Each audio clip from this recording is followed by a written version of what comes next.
Hi, Okay, everyone. so Welcome to Oscar Poker with Jeffrey Wells. We are doing a pop up podcast, which we haven't done in a while because there's a lot of stuff in the news to talk about. Hi, Jeff. yeah, hey, so the thing that you called me about earlier, we just repeat it, which is basically there are two things. One is that there was a big beat up that you suffered yesterday for a completely reasonable statement that you made, and here's how I understand what you said. If you deleted it, that's fine. But what I understand is that you said that probably the good son of Rob Reiner, I've forgotten his name now, but we all know there's an older I good think it's Jake. Jake, correct, and the daughter whose name is Rumi, Romy. Romy, Romy. yeah. Anyway, so they're the ones that probably, because this is what families do. Some kids tend to take after this or that parent. They probably took after Michelle, who was a very, loving, gentle, nourishing person. And she didn't have that kind of drive, that type A drive that animated and propelled Rob Reiner and surely propelled Carl Reiner. And Right. he probably more from that side of the family.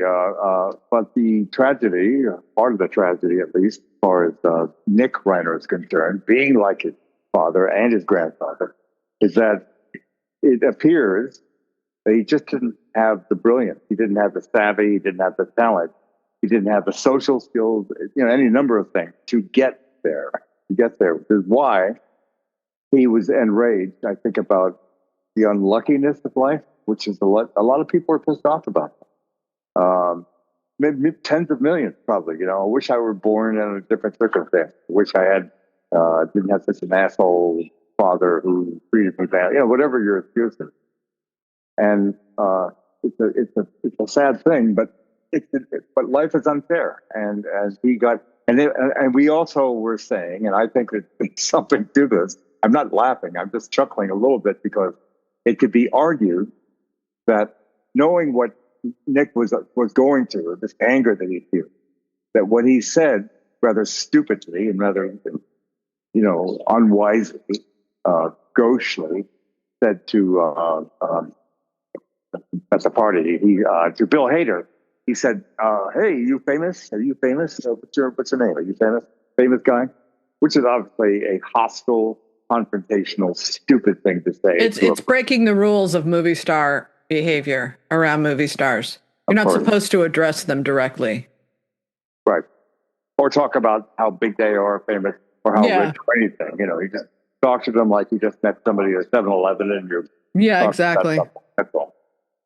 Anyway, so he probably pissed off Hader, and if I had been in Hader's shoes, I would have been pissed off. I would have been more blunt about it, although maybe not. But what Hader meant when he said, "Excuse me, we're having a private conversation," he meant, "Will you please fuck off? You're Oh, obviously trying to start a fight. You're trying to be confrontational. yeah. I'm not going to talk to you.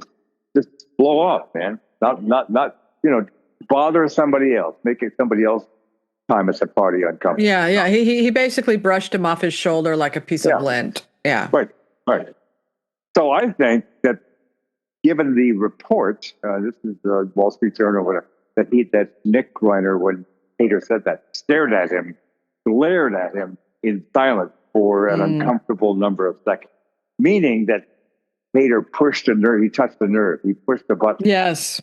And that is probably something that didn't go away. And then it was added to by Rob Reiner apparently having been told or whispered to by some friends at the party, "Your son is like being a jerk, and he's really not. It's not cool what he's saying to people." And Right, so Rob exactly. went over to him and said, "You can't fucking do this, man. What are you doing?" And that led to a big argument because it's everything. Well, I'm pissed off, and I'm really pissed off at you, and I'm pissed off at God and myself because you had the luck and the success, and your father, my grandfather, had the luck and success, but I haven't, and I'm Yeah. fucked up, and I've been doing drugs. I've been in and out of rehab since I was 15 years old, and fuck me and fuck everything. So that's Yeah. what basic. I'm sure it was along those lines, and that led to Rob and Michelle, as you no doubt have read. leaving the party because it's like ugly. Let us out of here. And nobody actually reported or confirmed that Nick left with them, because you would think that if they're bringing him to the party that they might have come in the same car. That would make sense, but who knows? Anyway, and so here's what happened that I should interject here a little bit, which is that the news just broke this morning that he had been diagnosed with schizophrenia a couple of weeks before the murder and was on heavy drugs. So I think that the story people have in their heads, the one I had in my head, where maybe Rob Reiner said, "That's it. I'm done. You're out by the morning." I think it might have been a little bit different if they knew he was on medication and they knew he'd been diagnosed. Maybe they didn't want to poke the bear. Maybe, I don't know. All I know is that they did have a loud fight after the Bill Hader incident. And whatever else happened after that, Nick went in and slashed their throats and stabbed them multiple times and killed them. Either late Saturday night or early Sunday or something. Yeah, but knowing that he was schizophrenic and that he was on this medication explains it a little bit better than just about anything else to me. Like, I was always wondering, how do you go from being this guy who feels guilty about his parents and, you know, who's so screwing up all the time and has this relationship with his dad. He has this relationship with his mom, which is kind and good, apparently, according to that movie, which I watched. To go from that to being to absolute violent rage is very unusual.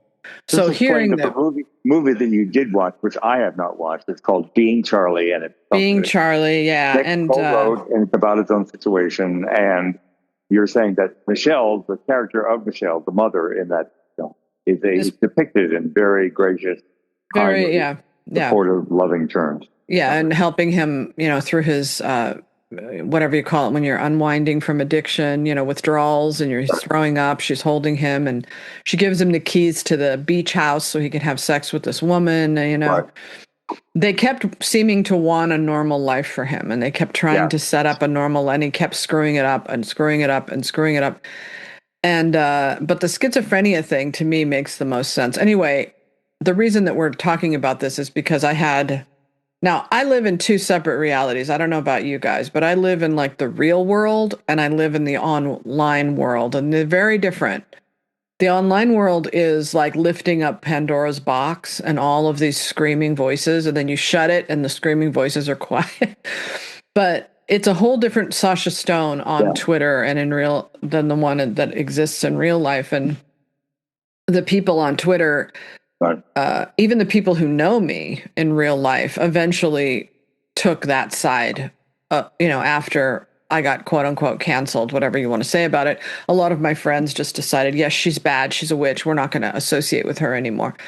I'm still having a hard time accepting that this is the left that I grew up with, but be that as it may, at any rate, the two tweets that I said was the one about how Nick probably took after his father and the other kids took after the mother. Boy, that got me screamed at by a film critic named, I sent it to you, so I'm gonna have to look it up in our texts here. I'm from RogerEbert.com. Yeah, Isaac Feldberg, critic, editorial darling. Roger Ebert, filmmaker, Paste, Men's Health. Boy, he went after me hard, this guy. Yeah. And really, really in a really mean way, in a way that told me he had no idea who I was, because by the time he posted that, I'd already written a piece on Substack called Why I Won't Celebrate the Death of Rob Reiner, which was basically a loving, you know, tribute to him. I posted a nice tribute on my site. I was gutted by the tragedy. I said it won't celebrate that. Who's celebrating it? No, I was drawing a comparison to the left celebrating the death of Charlie Kirk, which they did. Oh, I got it. Okay. And I was saying I won't celebrate, even though Rob Reiner. You know, there was two sides to that. It was like he's a piece of shit, but he shouldn't have been killed. Obviously, most people didn't even. No. What bothered me was that nobody said anything about the celebrating. Nobody condemned it. Nobody attacked them. It didn't turn into a big story anywhere. No one said a thing on the left to quiet it. Whereas the comparison, that Charlie Kirk was a very phobic person with very sharp conservative views. You can just say the truth as you see it. That doesn't mean you're celebrating I don't see it as phobic. That's not the word I would use. He's not phobic. There's pictures of him with drag queens. He's friends with gay people. He's had plenty of friends who are not white. He's not a phobic person. He's a conservative who doesn't believe in transing the kids. He believes in traditional roles for marriage. He was a good guy. He was about the best you could get on the MAGA right. And they treated him like he was Hitler. And it was just disgusting. But anyway, I didn't want to talk about Charlie Kirk. I just wanted to say that the difference between the two of them, whereas saying anything, I didn't want to join in that group. I didn't want to be like Rob Reiner was an asshole. You know, I made fun of Rob Reiner a lot. I wrote a whole fictional account of Rob Reiner's Christmas Carol. I brought him up a lot, but I never hated the man. I didn't have hate in my heart for him. And when he died, I felt an extreme loss. I still feel sad. I wish that the kid had just killed himself. Did you hear that James Wood interview in which he talked about how Reiner helped him out when his career was in the toilet? And no, I didn't hear that. But, you know, Rob Reiner also made some really nice comments about Charlie Kirk. He said that he shouldn't have been killed and nobody should get killed for their personal. I mean, it was just very gracious. You know, yeah, he hated Trump. He was consumed by that. But anyway, what I said on Twitter was just a me typical rumination of I tend to just say what I think because that's how I was raised. I'm Generation X. I grew up in the counterculture. We didn't grow up to be conformists. We didn't grow up to be silent.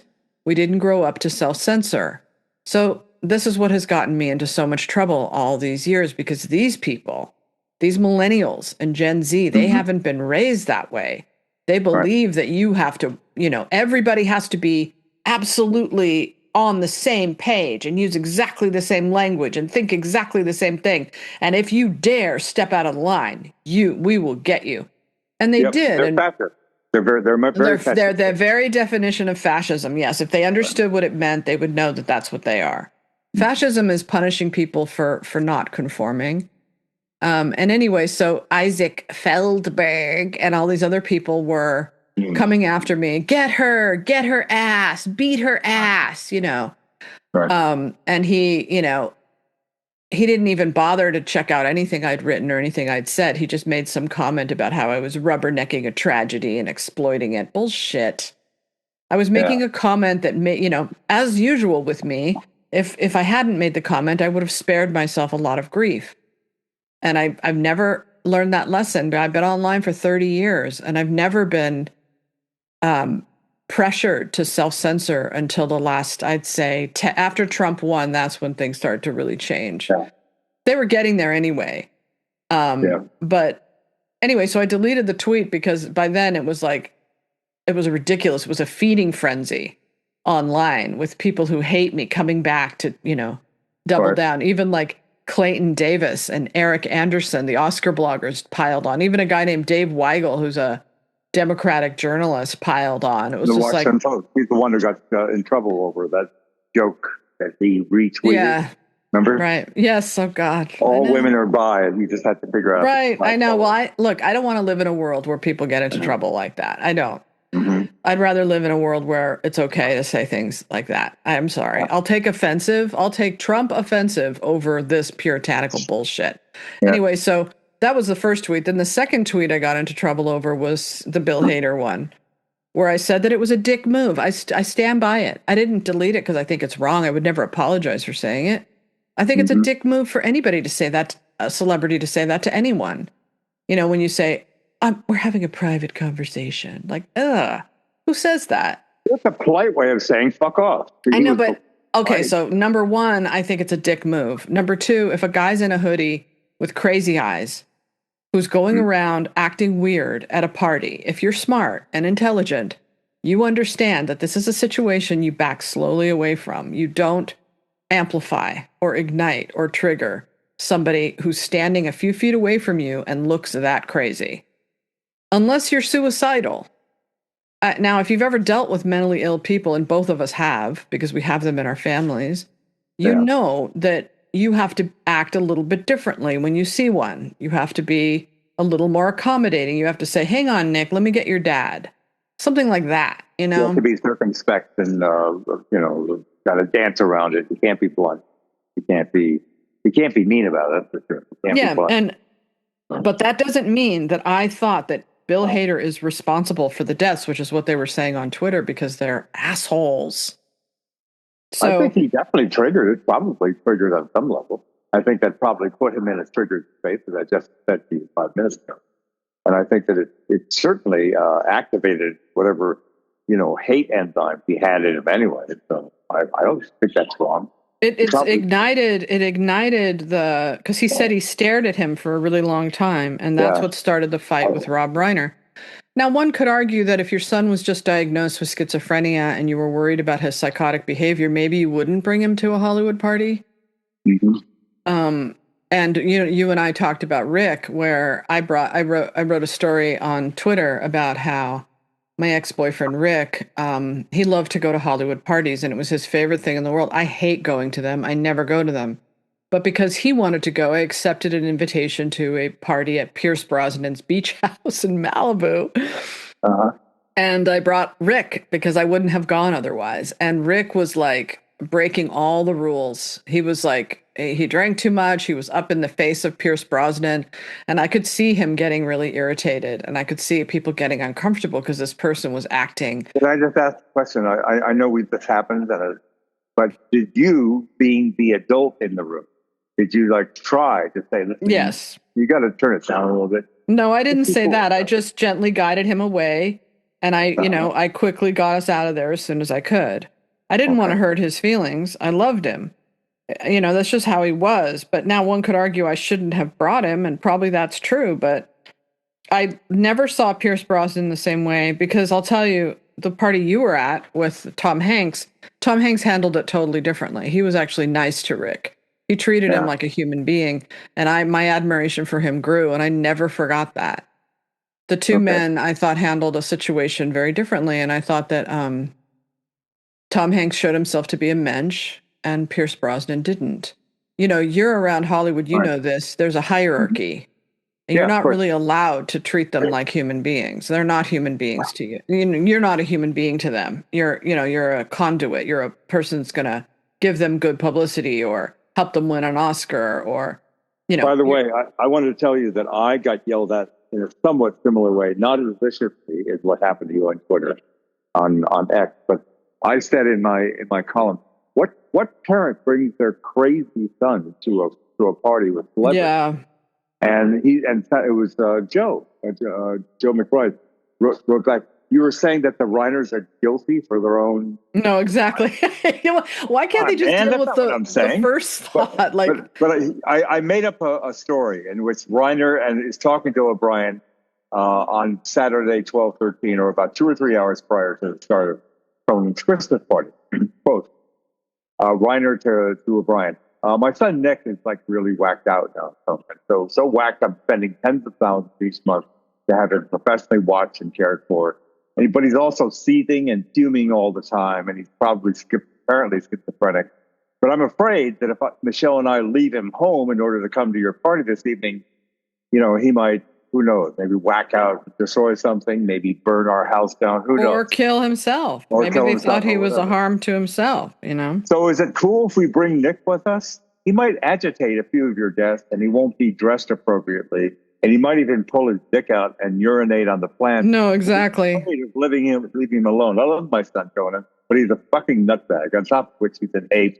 So is it okay if he bring him with us? And Conan's response is, of course, sure. No, exactly. Or it could have gone like this, God, Conan, we'd really love to go to your party, but our son is in a really bad way, and I don't feel right about leaving him home. Bring him along. Are you sure? I mean, he's not exactly ready for prime time. No, it's fine. We're comedians. We can handle it. Cut to. So that's actually pretty good. Yeah, that's good. That's what Conan would say. You're right. And then it would be cut to, we're having a private conversation. Yeah. Screw you, Bill Hader. I don't like that. I'm not saying he's responsible, you idiots, but I am saying it's a dick move, and I'll stand by that. Sorry. Yeah. Anyway, so he's definitely going to plead not guilty by reason of insanity. That'll probably, for sure, and he'll probably get time, life imprisonment in an institution. And Well, he destroyed himself. Instead of killing himself, being suicide, which would be he one should way, have killed himself. I think it would be a more Christian thing to have done rather than murder his parents. Yeah, he should have killed himself. They deserve nothing. They did nothing to deserve to be killed by him. They did everything to not deserve. What everybody has read and heard. They did everything that. Now, I don't believe that Rob Reiner was a gentle person with him all the time. He was a No, no, no, contentious no. guy who was snappy and could argue with the best of them. So I don't think that, and they fought, as you have no doubt read, quite a lot. They fought instead of being Charlie. And they probably kept fighting, and they were fighting it Conan's party up.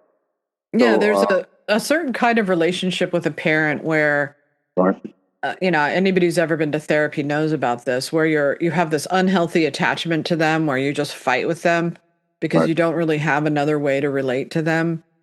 yeah, You can tell by the interviews with Nick Reiner, you can tell that there's something off with him. You yeah, can tell, like either he has some sort of form of autism or whatever. I don't know, but he doesn't relate and communicate the way other people do. Um, right. and I don't think for a second that Rob Reiner was cruel or abusive to him. I just think he's a hothead of a person and passionate and funny, and he always has been. And everybody knows that. It's in movies. It doesn't make him cruel or mean or Paul abusive. Reiner was a hothead also. I mean, if you look at it, the depictions he played a comedy figure like Sid Caesar on the Dick Van Dyke Yeah. Show. His character's name was Alan Brady. And he was completely full of himself, and he was egoistic, and he would bark at people. I'm sure that's who Rob Reiner was to some extent. Not when he got older, but certainly in his prime. Well, they So, were working out their relationship in that movie, Life with Charlie, because um, he's played by the Princess Bride star. What's his name? Terry Ellis. Terry Ellis. Yes, Yeah. he plays a politician running for governor, Right. and who is embarrassed by his son because his son is going to create, and that sort of tracks because Rob Mhm. Reiner was maybe I never heard anything about Nick Reiner, and maybe they were very protective of him. They kept it out of the press. Maybe he felt like he was more worried about his career than his son. Whatever it is, you can see the guilt he feels in that movie. I don't think that means that um, he was a bad dad. You know, He- they were just an Uh, unconventional family. He was famous. He was making movies and stuff, and Nick just was not. I mean, he fell through the cracks. He yeah. got into drugs. He didn't behave the right way, and he clashed with his father. Mhm. This is the sad, tragic situation with a character in a Woody Allen film, uh, uh, in which he was kind of wait a minute now, interior, and it was played, and there was a character played by Paul Schrader's wife, um, who still with us, but she was playing a young woman who's a part of the family, and she has all the instinct and the hunger to be expressive and to be heard and to maybe register, make it as a screenwriter or an actress or whatever she's trying to do. And she laments that she just doesn't have the talent. Yeah, And it's true. It only gets handed out in small portions. And I've already made the point, but it's an unfair world, and it's just wanting to be creative in a satisfying way, satisfying both for yourself and people to digest whatever it is you're saying or expressing. And but not everybody has that that chemistry, that snap, that genius, whatever you want to call it. yeah. Remember, Ordinary People? Very well. Robert. And Yeah. I something that always stuck with me about that movie, and I know it was sort of the beginning of the therapyizing of American culture on the left, and everybody got into therapy after that. But what I did find interesting about it was when Donald Sutherland says to Timothy Hutton that you're too much like her. You're too much Yeah, like the ones her. who fight are too much like each other. Correct. Exactly. And they clashed for that Yeah. reason. And he wasn't like Bucky, and she loved Bucky, and she could be around Right. Bucky, but she couldn't be around her other son because he was Right. too much like her. Mm-hmm. Um, and I guess the dad was the one who was more like, Bucky. And you have two sons. I only have one daughter, so I don't have a situation where I would have a daughter who was more like me, but my Yeah. daughter Emma is much more like her father than me. Thank God. Right. Thank Yep. God. Mm-hmm. She's much more like him. She's easygoing. She's sweet. She's kind. Mm-hmm. She's not a narcissist. She's not a bitch. She's not a bully. Right. She's not like me. She's not somebody who feels the need to constantly challenge these fucking monsters online. She's Right. just a very sweet person, and that's her dad. Mm-hmm. And so I never had a daughter who was like me, but I wonder if I did, I'd probably be fighting with her all the time. I don't fight Mm-hmm. with my daughter Emma at all, ever. Right. Yeah. So, and you have two sons, and they're very different, Jet and Dylan. Very different. Like Dylan is what, more like your mom, more like his mom, and Jet's more like you, would you say? Well, actually, yeah, Jet's like me in many ways. We can very easily relate, but in a way, really, Dylan is more of the Scorpio. He's more like me. Mm. I got over that blockage that I was dealing with when I was younger and furious at my father and hated what I was had been raised to be, and that I didn't measure up or didn't want to measure up to all the criteria that are imposed upon you when you're younger. But it's really more like Dylan's more like me. But he's actually a. They're both very similar. They're both very bright fellows. Um, but Maggie's kind of contentious. She's very blunt spoken, or can be. Often is. So maybe she's more like Jet.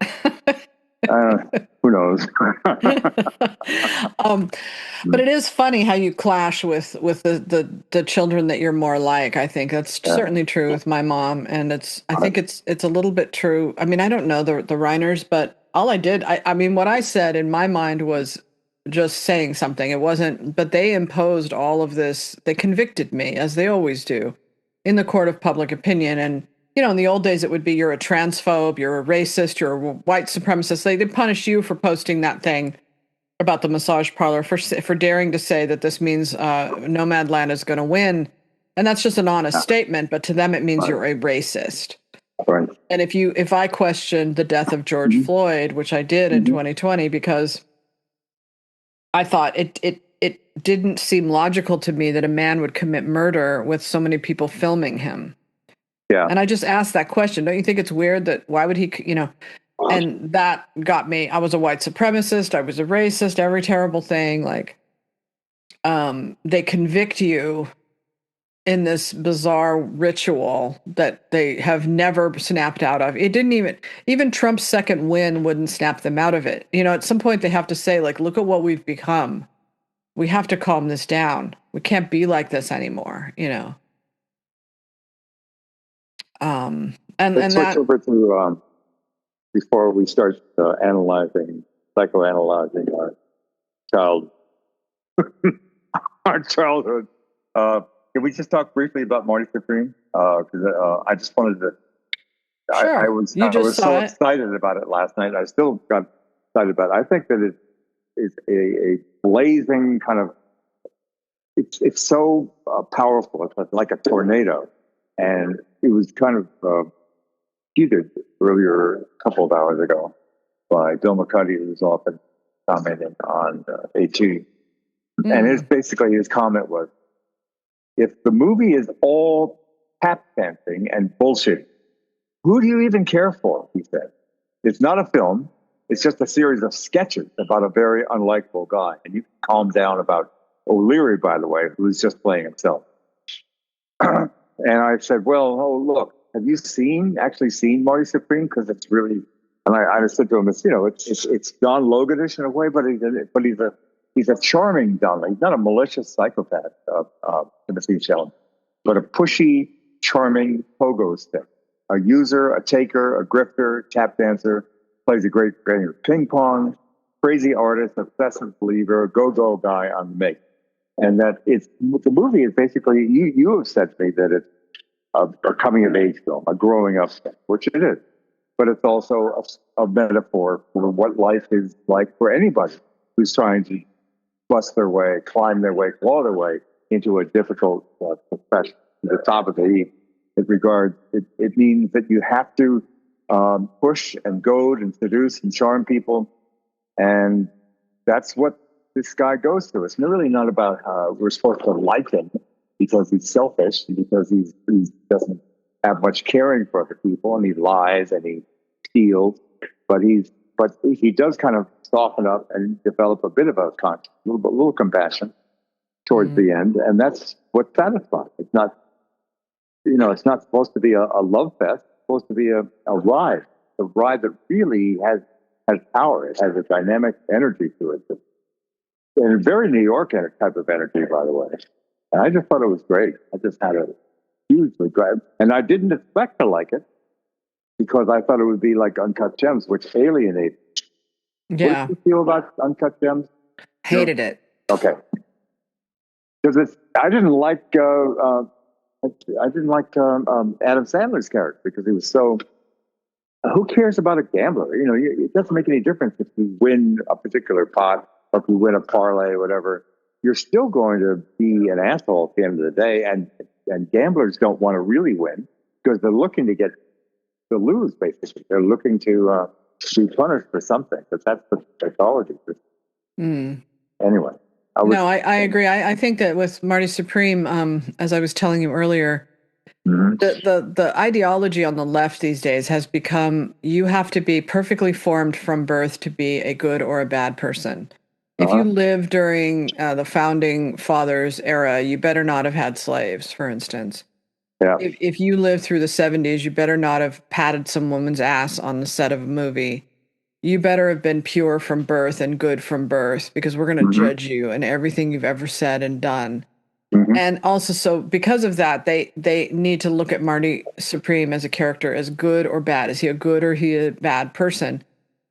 Well, he's not a good or bad person. He's an unformed person. He's stumbling his way through life with an incredible ambitious streak and carelessness and clumsiness and awkwardness and energy and maybe no morality, and he's unformed. And so by the end, he becomes formed. Yep. I don't want to spoil the ending, but the ending, if it hadn't ended that way, I'm not sure I would have loved the movie as much. The ending really won. There are a lot of movies this year where the ending really wins you over, and that's one of them where I was just like, wow. The ending matters. The ending is, if you've got a good ending, you're halfway home. It's got to have absolutely. something. But I mean, look at Hamnet, right? Hamnet's the whole thing is the ending, right? Yeah. And but with Marty Supreme, my favorite sequence is the one with the necklace with Gwyneth Paltrow. What a great, to me, that elevated Josh Safdie into greatness. That whole sequence of, first of all, about the Central Park cunnilingus. Yeah, but the way it's set up, the way it ends, the whole thing, it was just great. I love that she is the only person who speaks plainly and bluntly to him. What the fuck are you doing? Yes, O'Leary says the same thing, but she's saying, how are you paying your rent? What are you doing? Yeah. I'm not thinking on those terms.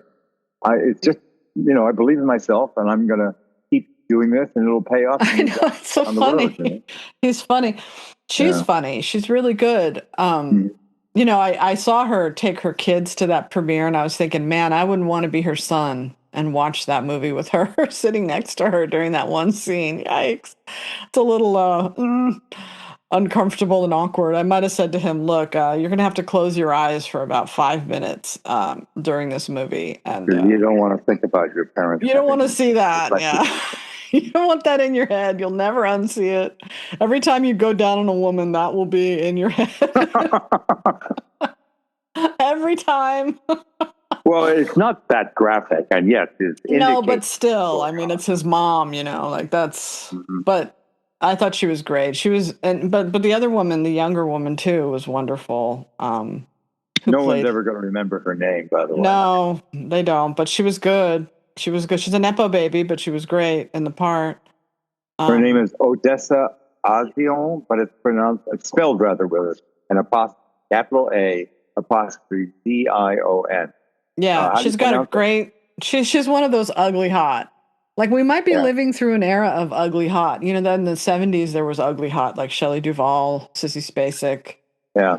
Mhm. and now we're going through another ugly hot phase with her. Maybe Kristen Stewart is ugly hot. Isn't she on I Love LA? Didn't I read that from I her? don't know, man. I've Have tapped you looked at out. I that? don't know. I don't know what she's on. You know, I don't really watch television anymore. You haven't watched I Love LA. You do watch television. Not really. No, I don't turn it on. You watch YouTube. But you just told me you watched something, and it was the Michelle Pfeiffer Christmas movie. That was And streaming. That was on Amazon. well, that's television, Right, right? I guess. I think of streaming as slightly different, but Okay, all right. No, and I didn't watch it anyway. I turned it off. I was annoyed by it. I'm allergic to wokeness. Anytime I see a virtue signal in a movie or something, I'm done. I'm out because Mhm. it tells me that they're going to be holding fast and true to the rules of the woketopians and what that Right. means to me. Oh God, you're gonna hate this. I know you're gonna be like, let's cut all that stuff out about the wokeness. Uh-huh. But I'll just say really quickly that what makes a movie really good to me is a really strong sense of time and place. Where are we in the story? What Yeah, neighborhood are sure. we in? What town are Yeah. we in? What time? The way Mhm. they cast it, the way they want it to look, it all looks the same. It looks like the same time and place, like the Lower East Side of Manhattan, with the same kind of hip, cool, intersectional people. It's Yeah. what's always frozen in this one time and place, but so you never really get a sense of where are we outside. And once you know you're in that world, you know exactly how the story's going to go. Like one Yeah. battle after another, you know that how that story's going to. You know that Yeah. Leo's not going to be able to save her, and that she has to save herself. You know they're going to be Hmm. elevating all the people of color, and all the only one white guy will be somewhat complex, and the Yeah. rest of the white men will be evil racists. You know, you Who's already somewhat know. complex? John Penn, because he has a No, sexual. Leo Oh, would be Leo. the Oh, yeah. Leo's he's drugged out He's and he's the one nice white disheveled. guy. But Yeah, he's but he's yeah. allowed to be sort of a broken down old Right. failure, Yeah. you know. Right. But all the women are strong, right? It's the great feminization in a Yeah. movie. All the Right. women are strong and good and, you know. Hmm.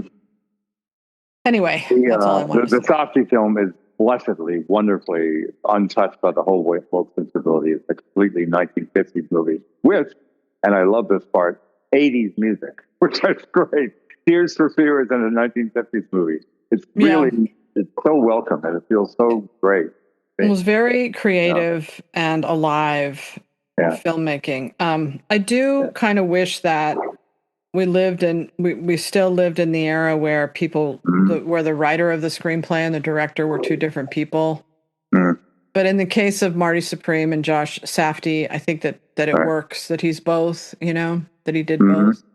Yeah. Even though I prefer that they don't do it that way, but this movie I thought was, Hmm. you know, I want to great. see it again immediately. I mean, I just love the whole. I mean, I want to be able to, you know, examine it more closely and see how it all fits together. Because you could argue, look, it doesn't even have a story. I said, well, it kind of does, you know, because there's the going to England and going to Europe and doing the table tennis over there, and then you come back, and then things go down and go badly for you, and it gets more and more chaotic. But you generally figure out how to get yourself over to Japan by appealing to Kevin O'Leary, and then you go to Japan, and it works out, and it's pretty good. It's got a story. It's just that Yeah, and it's then really there's a chaotic. You know? slightly deeper layer to it, which I was also telling you about. That I think it's about post-war Jews in New York and America, where they are kind of unformed and trying to make their way in this country. It could be any immigrant story, really. Mm-hmm. Okay. Just sort of landing here and trying to prove yourself by, I want to be exceptional. I want to be American exceptional. I want to be great. And that is Timothy Chalamet. That's his Yeah. personality. He is Yeah. Marty Supreme. He said Yep. that at SAG. That was his speech. I don't want to, I want to be great. I want to do Mm-hmm. great things. And so that's Marty Supreme. He was, but what I loved about it was the anchor at the end, which was like, we define greatness in different ways in life. And Uh-huh. once you Uh-huh. figure that out, once you crack that code, then you will be happy. Yeah. If you're Yeah. always chasing the next success, you won't be. You won't be fulfilled. It's other things. It's tangible things. It's a wonderful life, basically. um, Well, I think that provides, as you say, an anchor. That's something that you lack that in your life, and you're probably, if you lack children and family love and whatnot. But the whole a person's life is usually more primarily defined by the struggle that is very, very hard for many people. And it's not necessarily going to be a happy struggle or a successful struggle, but it is a struggle that you try to make something happen, maybe get over, climb up a hill. and that brings us to the compact story about the lost Okay. generation. Because if you're All right. talking about the struggle and all the basically a whole generation of white men were just wiped out of that. Yeah, it makes the point that basically DEI did not make it less hard or particularly difficult for Gen X, but it came down hard on millennials. And Millennials and Gen Z, they were taught if you're a white man, forget it. yeah, Forget it. of a certain age. I mean, if you were old enough, say born in the mid 70s, and you started out and got going in your life in the 90s, mid 90s, maybe late 90s, and then you were pretty well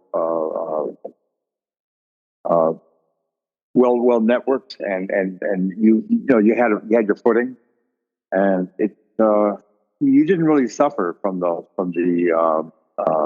wokeness of the late teens and the DEI thing, but you did suffer if you were born in the mid '80s, millennial time, and you were trying to get going, and by say 2010, 2012, around there, 2014, you did suffer, and that's what he's basically saying.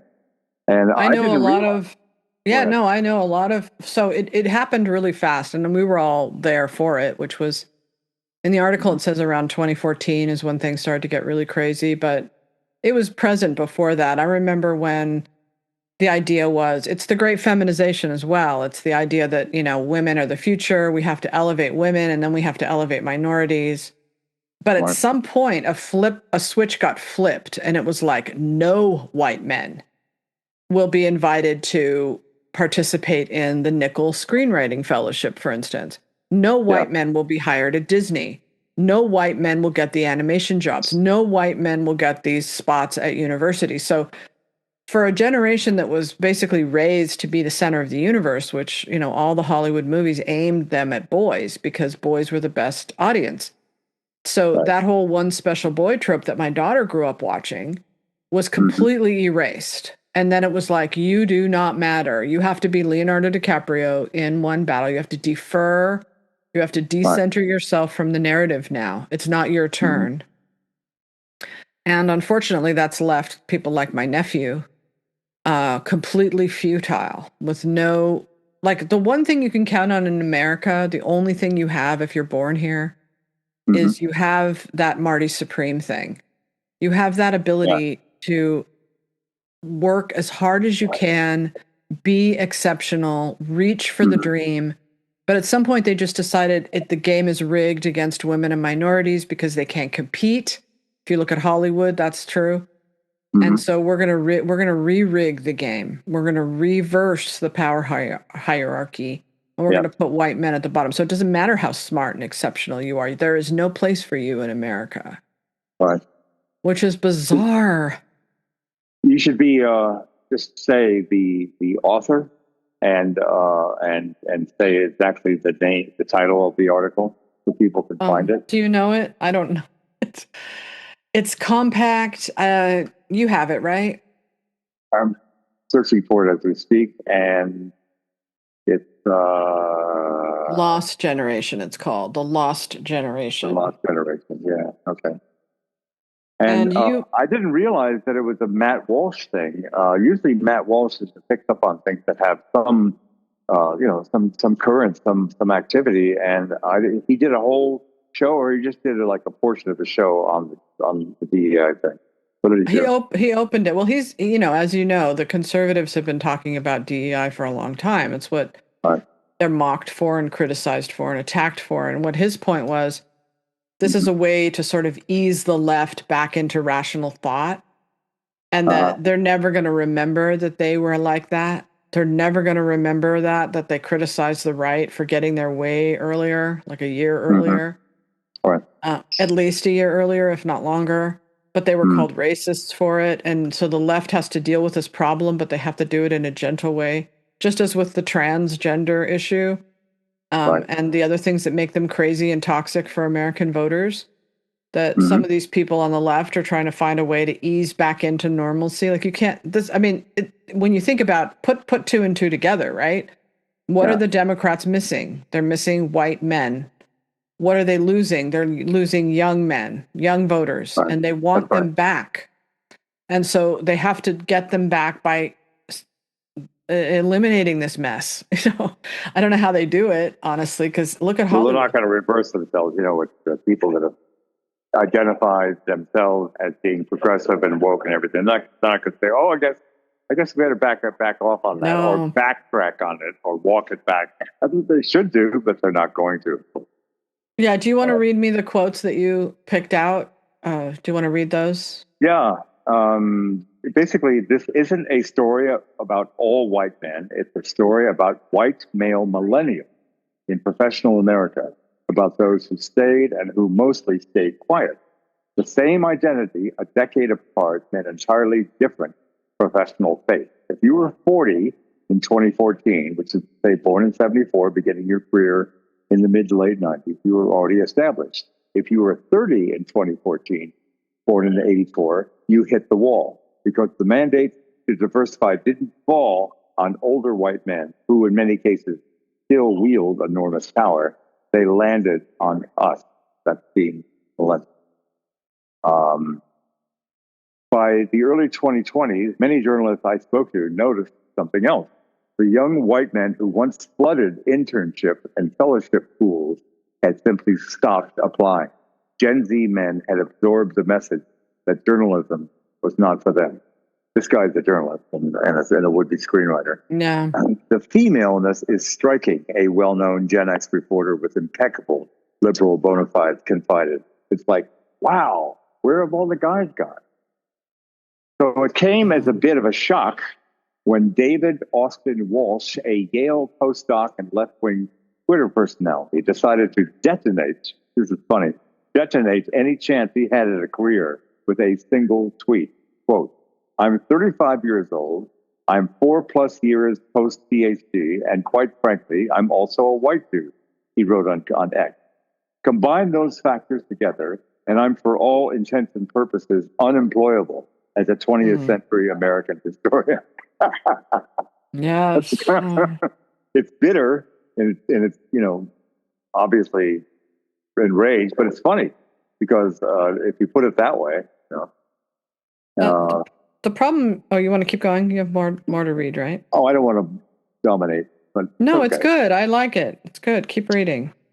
The truth is that after years of concerted effort, most news outlets had already reached and quietly surpassed gender parity. We're talking about the early to mid-teen.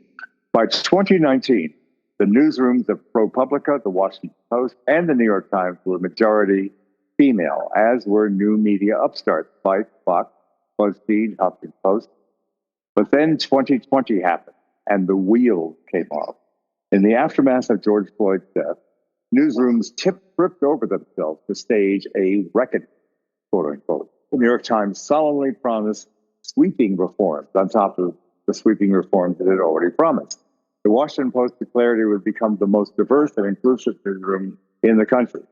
CNN pledged a sustained commitment to race coverage, while Bon Appetit confessed that our mastheads have been far too white for far too long, and that the magazine had tokenized many BIPOC staffers, contributors. NPR went further still, declaring that diversity was nothing less than its North Star. Anyway, the other pipelines dried up as well. The alt weeklies that gave misfit young men their start have shed them entirely.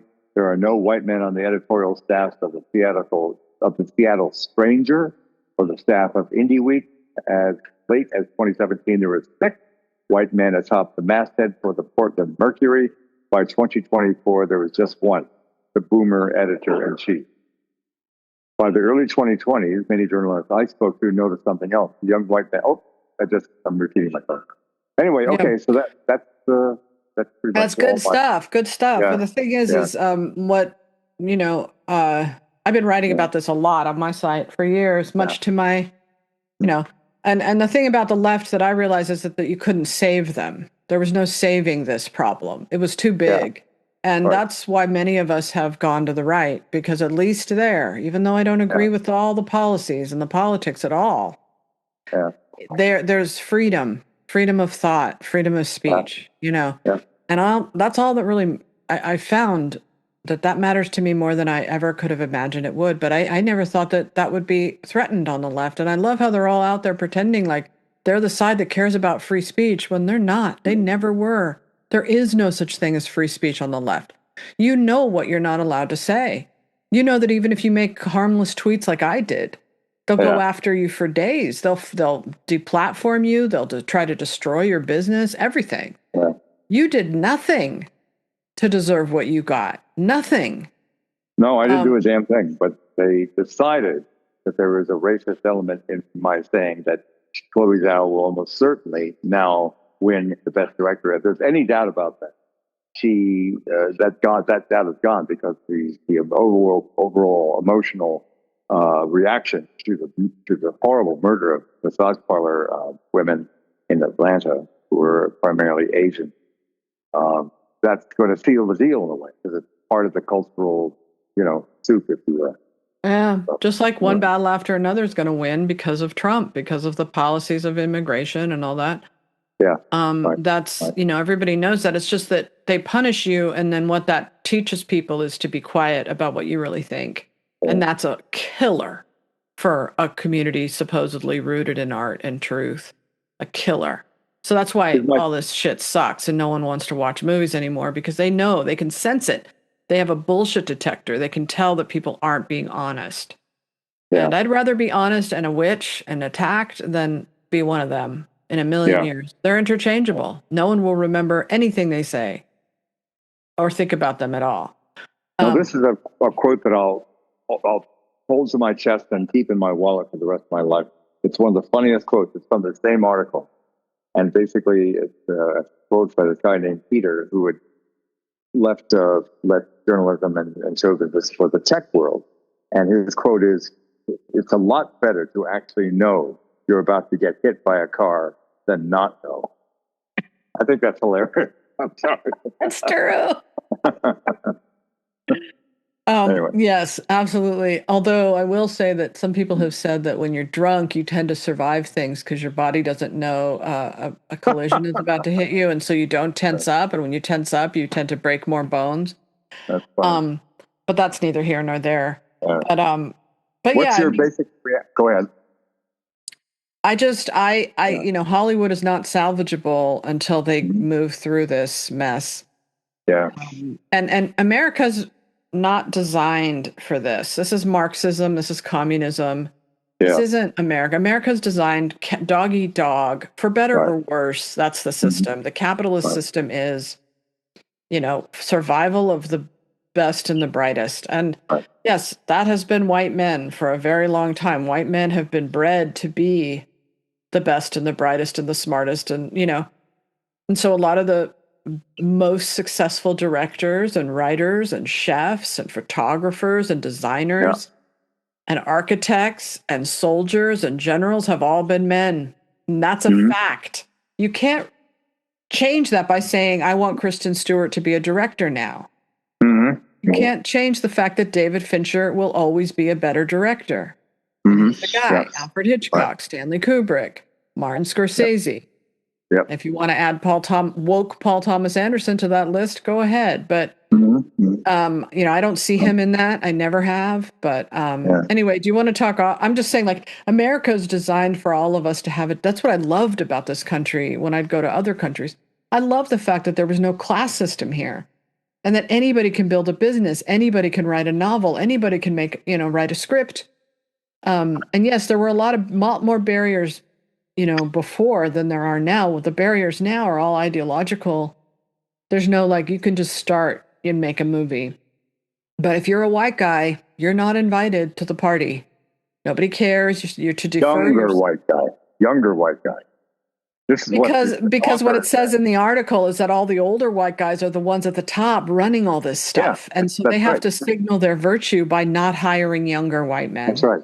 He said he's not angry at the people of color or the women who are getting jobs. He's angry at the older white guys who up there, they pulled the rope ladder up to make it. They didn't want to bring in younger white guys because it meant that they were somehow being racist by hiring too many white guys. So they protected themselves by staying with people of color and women and so on. And that was a safer way to go. So. But they made everybody suffer because I don't want Hollywood to be a DEI film school. I want it to be the best filmmakers, the best stories, the best movies. Right. What they've done, the damage they've caused is not even just going to hurt white men. It's going to hurt all the women and minorities too. It already has. Because you're not judged on merit. People look at you and they see a type. Oh yeah, that's the token gay. That's the token trans. That's the token black person. Right. They don't see, they don't see person who made something great. They see a bunch of white people saying, putting them in that position. That's who gets the reward. The white men at the top, they get the reward. Incidentally, from just speaking from a standpoint of a woman, and I get your gut reaction. What is your instant reaction when you heard the name, the title of the Alejandro Tom Cruise film, which is called Digger?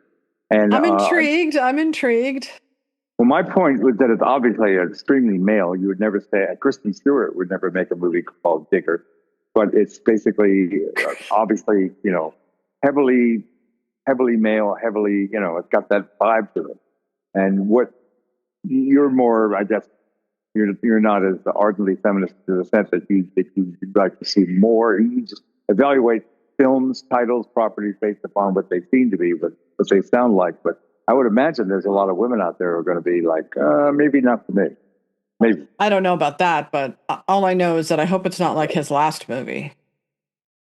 Well, that was, sometimes Inarritu, he's like any serious artist filmmaker. He went through something that he had to get out of his system.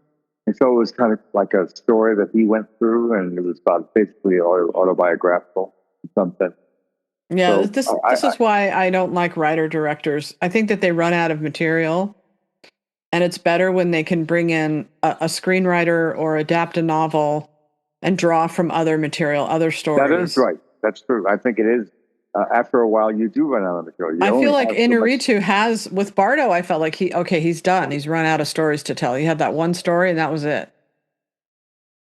I mean, Bardo, at least with the title of the last one, I can't remember now. Bardo. Yeah. Okay. And at least with Guillermo del Toro, he had the smarts to go with Frankenstein, which somebody else wrote, Right, of course.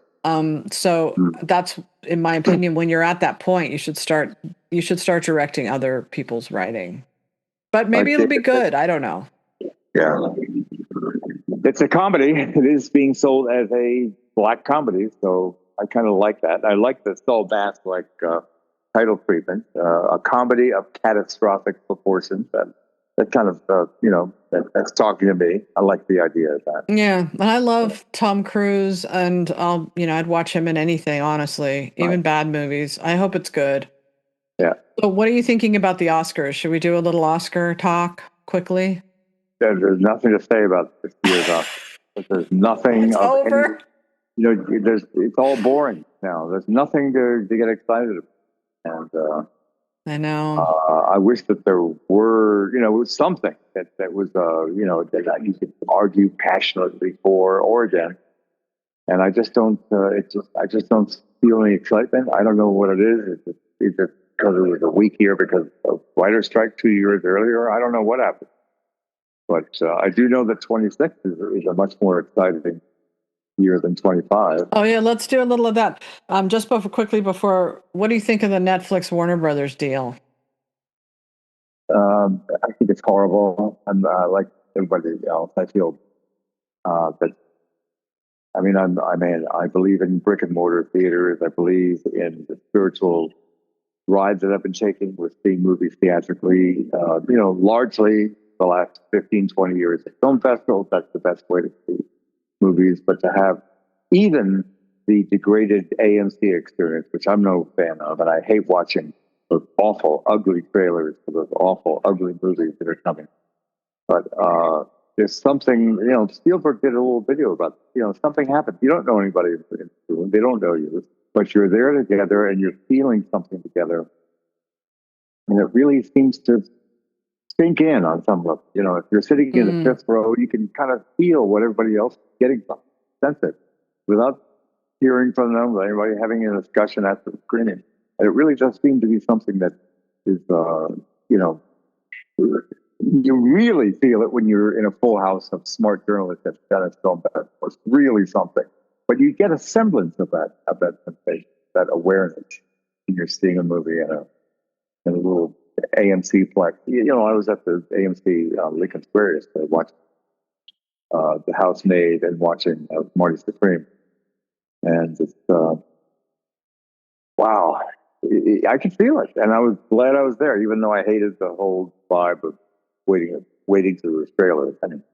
But and Netflix means that whole thing, they're not going to respect the whole British. They're about, forget it. It's over. Lawrence of Arabia, watching it on your cell phone. That's who they are. And might as well just. Absolutely, 100%. Like, my daughter doesn't care. She doesn't care. Right. To them, it's just a hassle to go to the movies, And I noticed when I went to see Weapons recently, I drove to the multiplex, I parked, I walked in. It was a really small theater.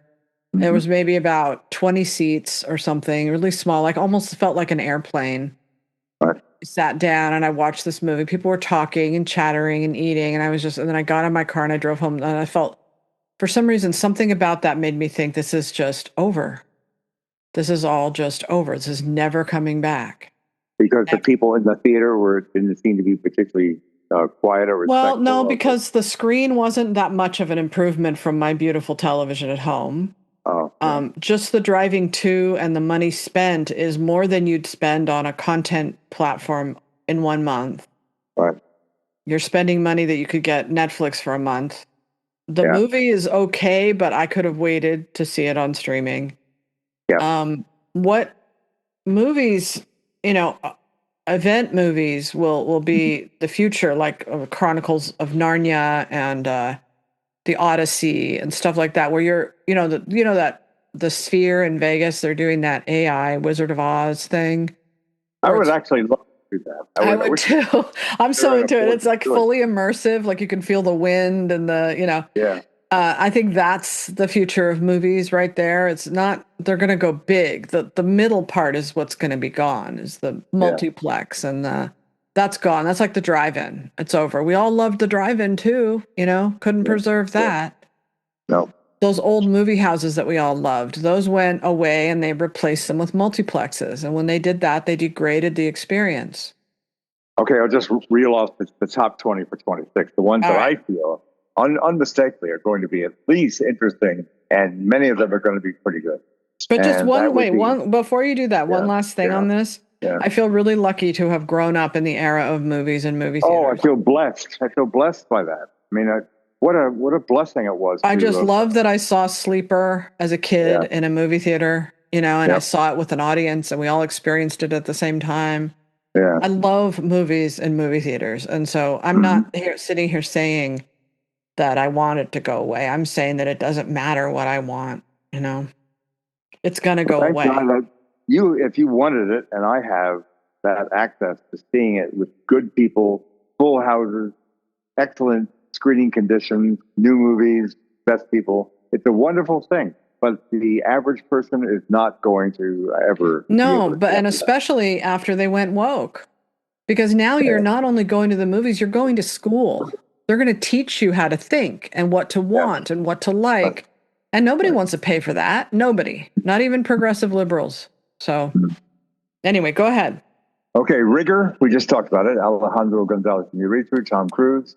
The David Fincher movie written by Quentin Tarantino called Can't wait. The Adventures. That's going to be fun.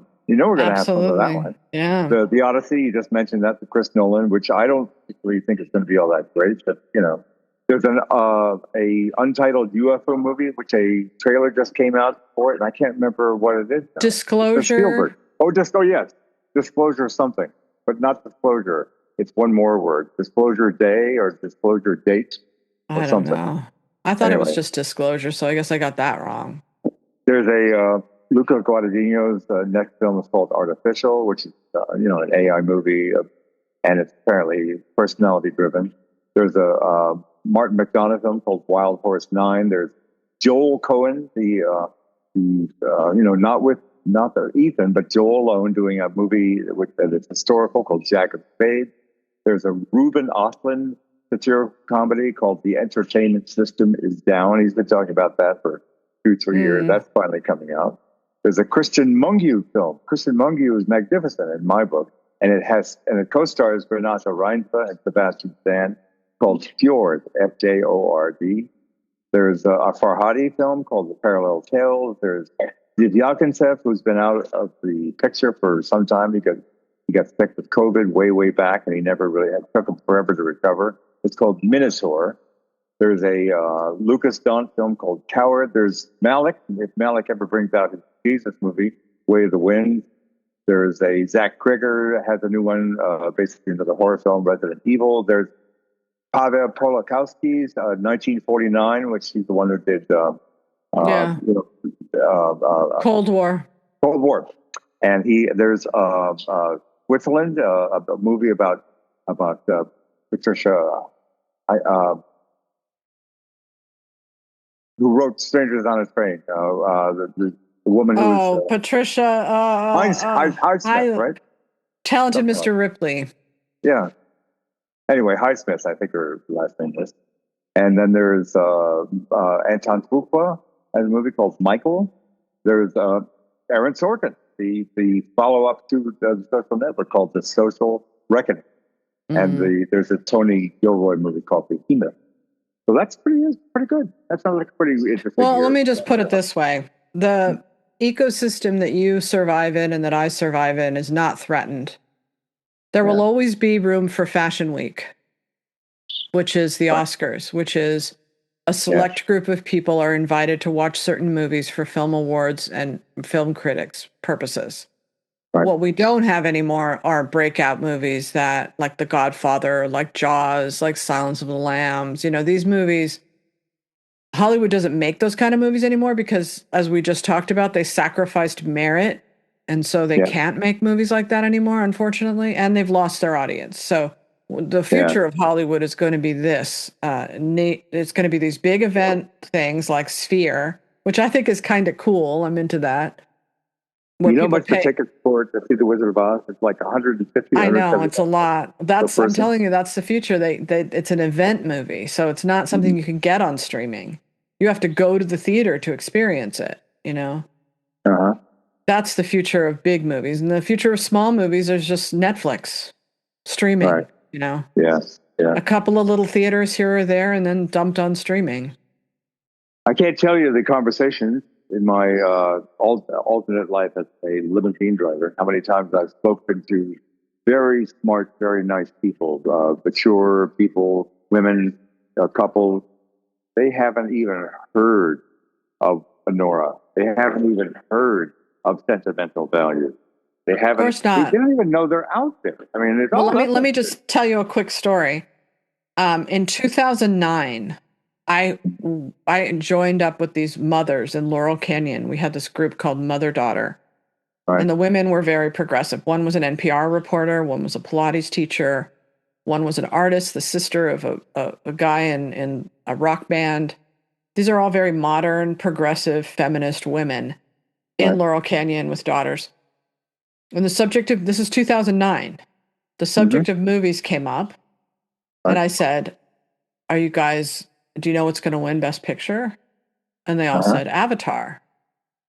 And I said, no, The Hurt Locker. And they were like, what's that? And also, at that time, 2009, they were already only seeing about 1 or 2 movies a year. Even then, So it's not just the whole woke disaster. That was just, more water on the sinking boat. Right. That just helped sink the ship faster. It was already moving in that direction. People were already not going to the movies because the superhero things screwed it up too, right? They made Mhm. movies that were making a lot of money and they were drawing in a lot of men and this and that, but they were crap. And people tuned out. People just said, I don't want to see that superhero crap. And then the niche side of it, they didn't really want to see that either because it could drop on streaming. Yeah. So the Yeah. problem was already set up years ago. And maybe it's just inevitable. One final thought has to do with Rob All right. Reiner. Everybody has been reassessing and rewatching Rob Reiner's film since the tragedy of last weekend. Mm. And one of the most replayed scene is, of course, the orgasm scene in When Harry Met Sally, which is filmed at a very famous delicatessen in the Lower East Side. And we've all been there. Anyway, basically, it could have been a little bit better. In fact, significantly better if one thing had happened. The whole thing is the camera is often on Billy Crystal, who's kind of a little bit embarrassed as she gets more and more into the orgasm. And he's kind of looking around and it's not me, it's her idea. He tries to keep it down. He doesn't want to shame her or make fun of her, but he's obviously uncomfortable.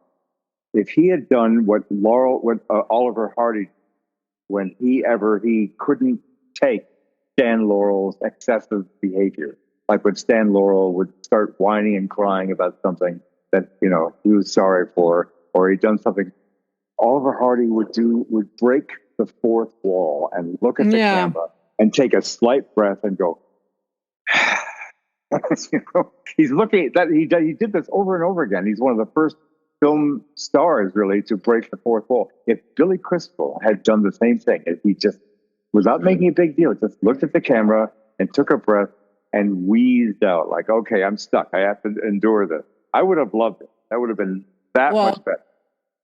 The best example of breaking the fourth wall that I can think of is Eddie Murphy in Trading Places,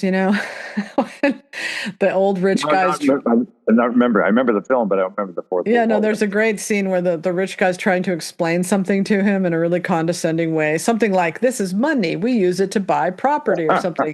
And Eddie Murphy just looks at the camera, stone cold. It's like one of the best fourth wall. But let me just say, I need to say two things before we hang up. Number one, to the people on Twitter who have misinterpreted and twisted what I said to demonize me, fuck you. Fuck all of you, hundreds of little puny, lesser humans who are conformists, who write exactly the same thing, think exactly the same way, and behave in exactly the same way. Until you break out of that, you will never be great at anything that you do. And fuck you for misinterpreting and lying about me. That's number one. Number two, I loved Rob Reiner. And When Harry Met Sally, I love, but it's not my favorite of his. My favorite is obviously Spinal Tap, which I think is his best movie. I love A Few Good Men. It's incredible. It's so good. He was very good at very different genres. He could do almost anything. Yeah. Misery. I love all of his movies, most of them. And just when you're through with one, you remember another one. Oh yeah, he did The American President. That was good. I love The American President. Very President. decent film. I don't think it was not mediocre at all. It was actually a pretty engaging film. I thought it was well written. No, I loved it. I like I say, none of his movies might have been like Stanley Kubrick great, but they're all very, very good and they have great performances in them. Right.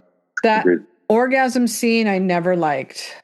Now it's stupid to say that because everybody loves it. So you can't criticize something that is wildly successful and it's the only thing people remember about that movie, but I never believed it. I'm like Kathy Bates in Misery, where she says he never got out of the cock-a-doodle car. Like, I feel like Sally would never have done that. Her character was not the kind of person that would make a scene. We see that all through the movie. That she's embarrassed. She's embarrassed of him. He's the one making a scene.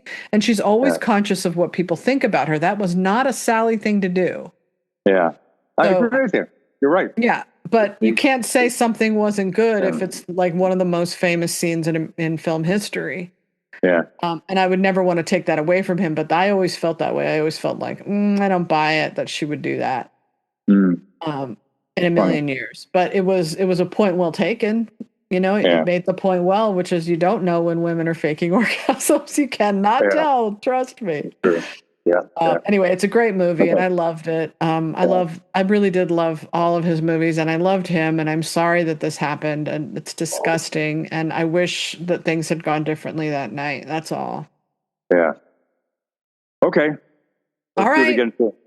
Nice Good talking to you, talking. man. All All right. right. Okay. Bye Oh, bye. Jeff, What? What did you we didn't forget? say what you thought about The Housemaid. Is it not worth talking about?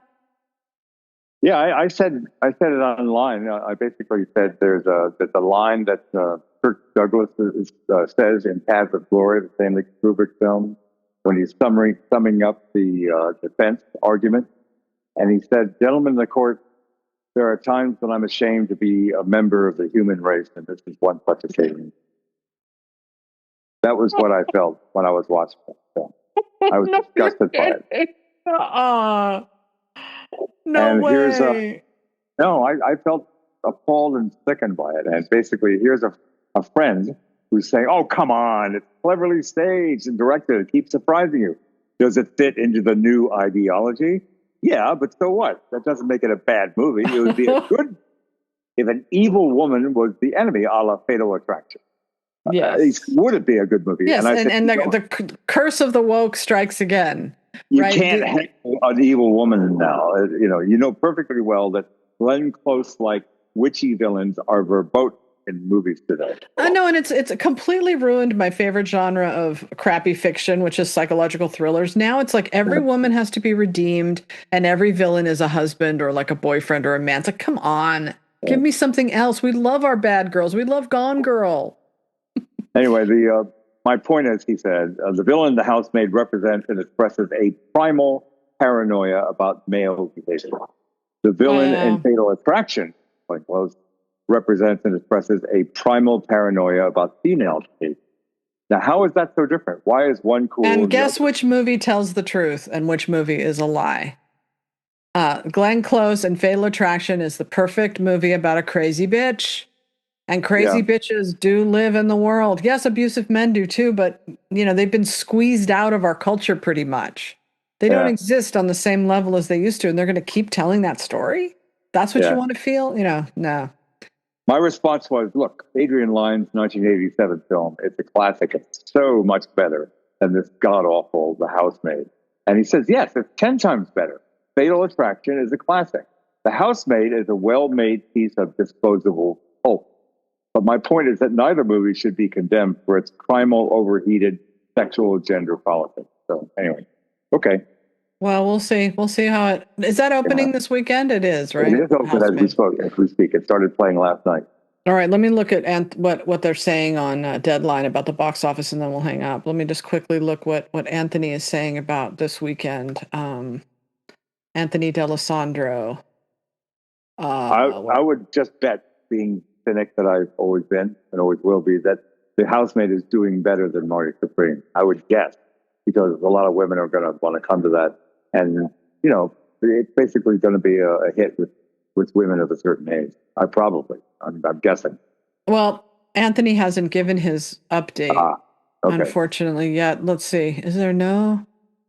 They're only talking about Marty Supreme. Are you sure Housemaid opens this weekend? I saw it Oh, it's in a weird because commercial theater. it's not on here. Let me try to type it into Google. Housemaid. I just want to see how it's tracking. Box office. Okay. It says Housemaid earns 2.2. Okay. I don't know what that means for projections. If that means it's going to bomb. I hope it doesn't bomb. Every movie bombs. Let's see.